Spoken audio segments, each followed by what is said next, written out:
लोप पावत चाललेल्या आदिवासी संस्कृतीला जतन करता यावं, तसंच देशभरातील आदिवासींच्या संस्कृती आणि परंपरेची आदानप्रदान करता यावं या उद्देशानं नागपूर जवळच्या कुवारा भिवसेन इथं 3 दिवसीय आदिवासी व सांस्कृतिक लोककला प्रदर्शनाचं आयोजन करण्यात आलं आहे। 18 ते 20 एप्रिलपर्यंत चालणाऱ्या या महोत्सवात आदिवासी वेशभूषा स्पर्धा, बचत गट स्टॉल, लोकनृत्य, वाद्य परंपरा असे कार्यक्रम आयोजित करण्यात आले आहे।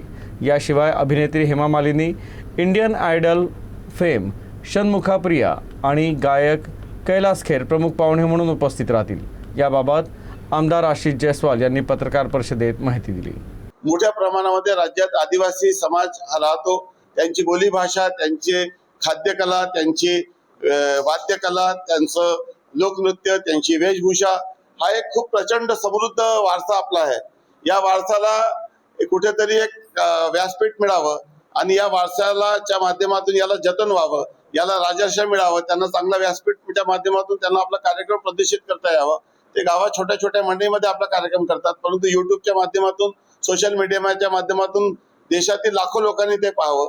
सोबतच ते कायमस्वरूपी युट्यूबमध्ये स्टोर राहावं आणि ही वारसा याला जतन करता यावं, या दृष्टीने 18, 19, 20 तारखेला कुवारा भिवसेन आदिवासी व सांस्कृतिक लोककला प्रदर्शनी आपण या ठिकाणी आयोजित केलेली आहे। ज्यामध्ये आदिवासी वेशभूषा स्पर्धा, त्यांचे बचत गटाला स्टॉल, त्यांचे वेगवेगळे लोकनृत्य, त्यांचे वाद्ययंत्र, त्यांचं सर्व जे काही परंपरा त्याला एक व्यासपीठ आपण उपलब्ध करून देत आहोत। वेगवेगळ्या राज्यातून, झारखंड असेल, बिहार असेल, का आपलं गुजरात असेल, मध्य प्रदेश असेल, तिथली जी आदिवासी संस्कृती आहे ती इतर या लोकांना पाहता यावी, ती इथली संस्कृती त्यांना पाहता यावी आणि याचं जतन व्हावं। पर्यटन, संस्कृती, लोककला याची सांगड घालणारा एक कुवारा भिवसेन महोत्सव हा 4था वर्ष आहे आणि 4थ्या या कार्यक्रमात मोठ्या प्रमाणामध्ये आदिवासी जनता याचा सहभाग होणार आहे।